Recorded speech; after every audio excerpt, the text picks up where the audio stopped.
Nigerian economists and financial experts are pushing back against the World Bank's suggestion that the country continue its economic reform programs for another 10 to 15 years. The World Bank's senior vice president, Indamit Gill, believes Nigeria is on the right track with its economic reforms and should stick to it for the long haul to transform its economy.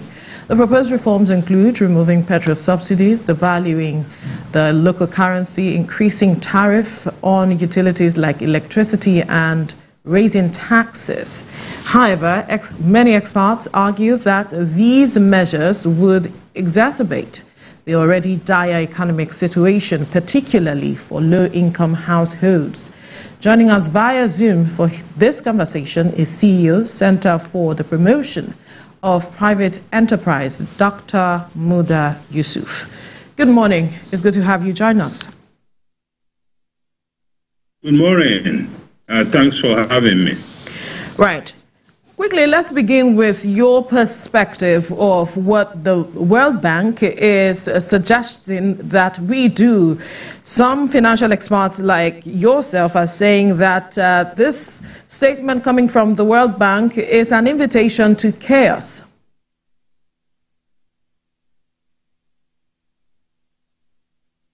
Well, not so much an invitation to chaos, but the issue is about the need to sound a note of caution on how we progress with the reforms. Because no reform proposition is perfect. So as we progress with the reform, there's a need to continuously review it in the light of the outcomes, in the light of the experience that we are having with it. Because this is social science. Economic management or economics is social science. It's not an exact science. Therefore, you cannot predict with high accuracy what the outcome of your policy measures will be. So what the concerns that some of us have raised has to do with the fact that, yes, the reform itself is not an entirely bad thing. We knew that there has been a lot of distortions in the economy, and there was a need to introduce the reform. But as we introduce the reform and as we implement the reforms, we need to be very, very mindful of the outcomes of the reform, the social outcomes of the reform, so that from time to time, we go back and recalibrate the reform in a way that you don't leave too many people behind. Because no matter what we say, you still need the people to come along with you in the reform process. The issue is that the reform so far has been very, very challenging. The social cost has been extremely very high. And there is a limit to which the citizen can continue to bear the cost, if you continue on this trajectory. So the whole issue is that there's a need to review it and look at the possibility of moving slowly with it and look at what kind of subsidy you can introduce. Even if you are taking away some subsidies, there's a need to reintroduce some subsidies so that the effects of the reform on the citizens and on businesses will not be too harsh or too difficult. That is the whole conversation about what the World Bank has said and the responses that you have had. And beyond the subsidy that you've mentioned, what form of subsidy will suffice at this time? Because so many persons reacting to this are in fear about how long 15 years will really be for Nigerians to continue on this trend. But what form of subsidy will actually suffice beyond the petrol and all sort of subsidy that we see today, possibly on basic needs that we access every day? Well, first of all, let's start with energy.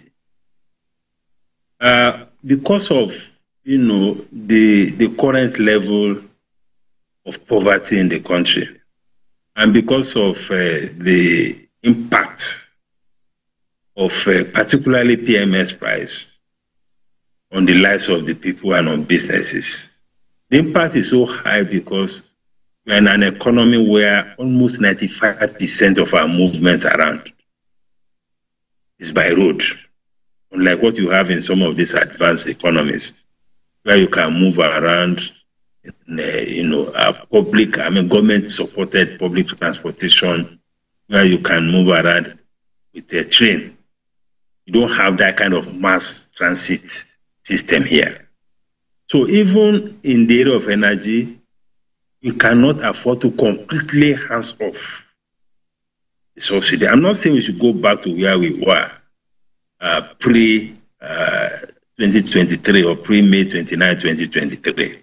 Because at that point, the economy was already at the brink. Because we are spending almost our entire revenue on that subsidy.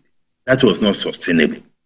But we should also not go to the other extreme of saying that we are handing off or we are exiting completely. So from time to time, there may be need to still continue to sustain some elements of subsidy, even in energy pricing.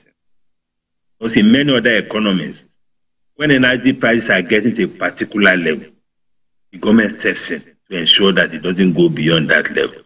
That is one. Secondly,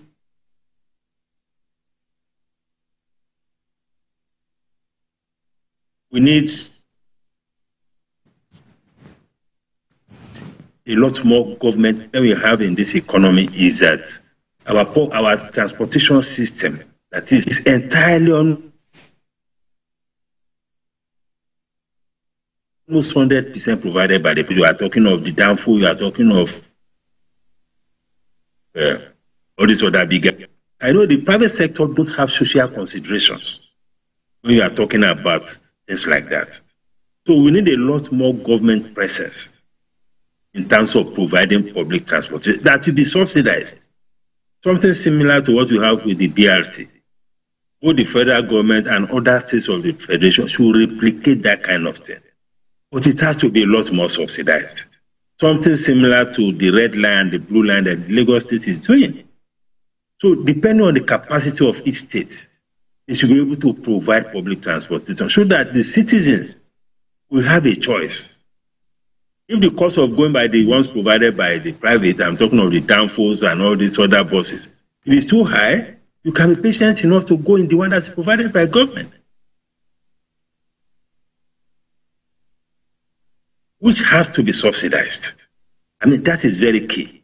Because in many other countries of the world, either it is buses or it is trains, as you take a long time. What you can do, the citizen can have a choice. So that they are not at the mercy of us, who sometimes even raise their fares. It's proportionately higher than the increase in price of the fuel. So that is very key. Then we also talk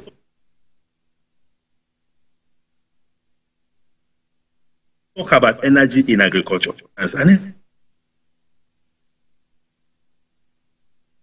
Even in the US, one of the and they do that in order to ensure social stability, because it's very basic. And they give close to even 100 billion euros annually on subsidy. We need to see a lot more of that. And this is not only about the federal, it's also about the states. In fact, the states have a much bigger role to play in agriculture. And the federal government has a bigger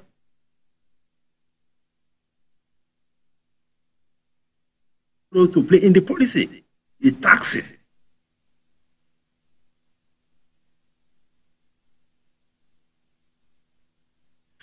Around transportation, around the renewable energy, so that drastically import duty on buses, so that even the private companies, the governments, local government, federal government,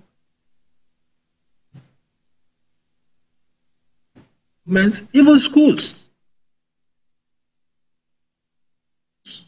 can afford to buy the enhance the supply side in Muda Yusuf, they are giving us perhaps some steps that government should take with regards to addressing some of the impact the economic policies have had on Nigerians. One critical thing he mentioned is the fact that everyone needs to be carried along, especially socially, importantly. And then he said that, talked about how important it is that state governments need to be visible in terms of the steps they take. Of course, the federal government is taking its own step, but state government that is closer to the people also need to take steps such that the impact of the decision of the federal government, these people wouldn't feel it as such. I recall that when the president made the declaration of the removal of fuel subsidies, we saw some state governments saying, okay, transport fare for workers will be subsidized, and that's, for some they said that workers will not go beyond 3 days, work beyond 3 days, and then they made available buses, and some increased, created 10,000 naira subsidies, or, just giving some form of intervention and incentives one way or the other at some point. But from what I get, what Dr. Muda Yusuf is saying is something sustainable. That is not just for that period of 6 months, because some did it, some state governments did it for 6 months and it stopped. Some did it for more than 6 months and also stopped. But something that is sustainable as government looks at, some of this decision that it has made with regards to the policies put in place with regards to our economy. I hear Dr. Muda Yusuf is back. At some point, Network decided to do what it knows how to do best, Dr. Yusuf, and so we couldn't hear some aspects of what you said. Beyond, I think what we had, the last part of what we had was the role of state governors stepping in as well, ensuring that they are visible with regards to also putting in measures that will cushion the effect of the removal of fuel subsidies. I believe that was where we heard you last before Network intervened. But you can continue with what you think that government can do, because the matter of reviewing some of the policies, perhaps sitting down to look at the impact, at some point the president said there was no going back on the policies that he had put forward for the economy. So if we are looking at a review of these policies, what would you think should be done with regards to the removal of petrol subsidies, the valuing of the local currency, increase in tariff on utilities like electricity? What then should be the review? Well, the point is that you can only do so much at the same time, because you don't want to also, choke the citizens.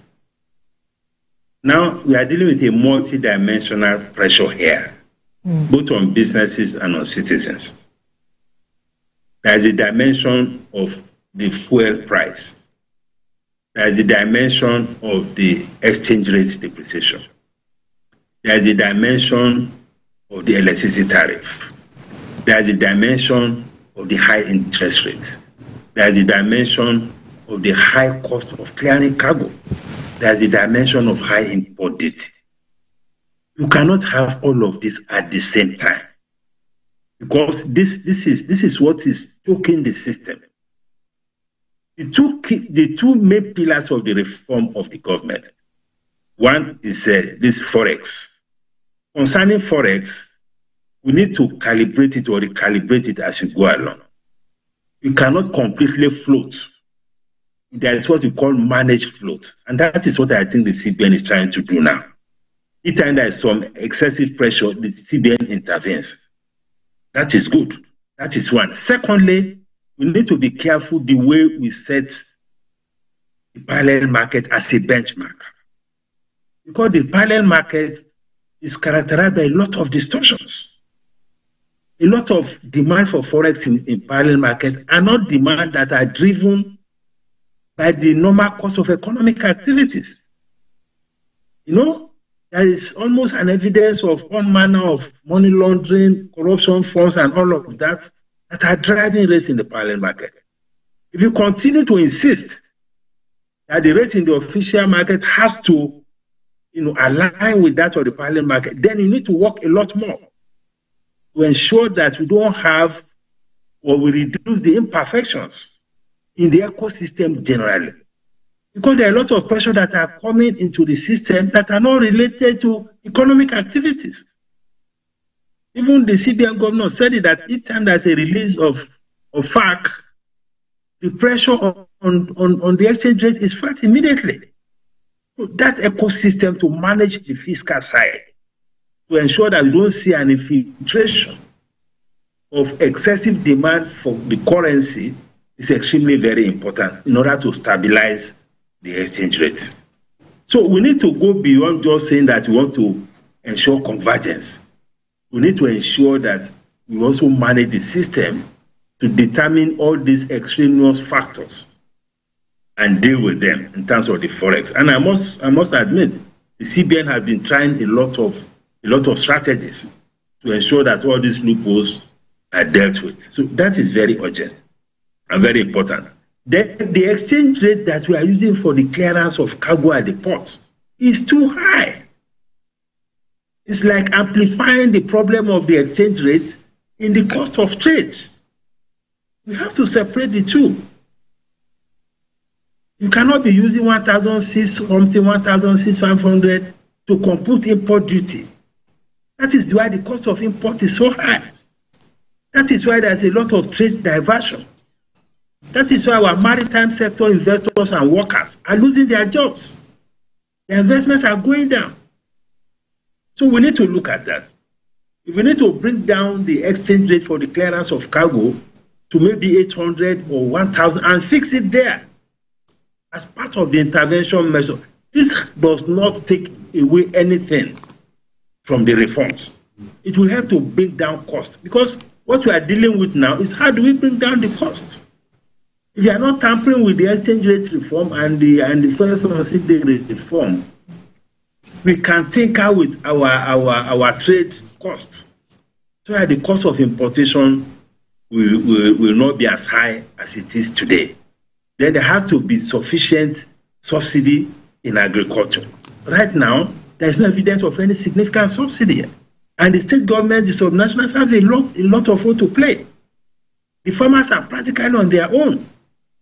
Their inputs, the agrochemicals, the seedlings, the farm machineries, everything. Yes, we have insecurity problem, but the insecurity problem is not all over the country. So we need to support the farmers, whether those in crop farming or even in poultry. Talk to those in poultry business. Many of them have shut down because of the cost of feed and all of that. So we need to look at that. And the government have announced some policies to cushion the effects.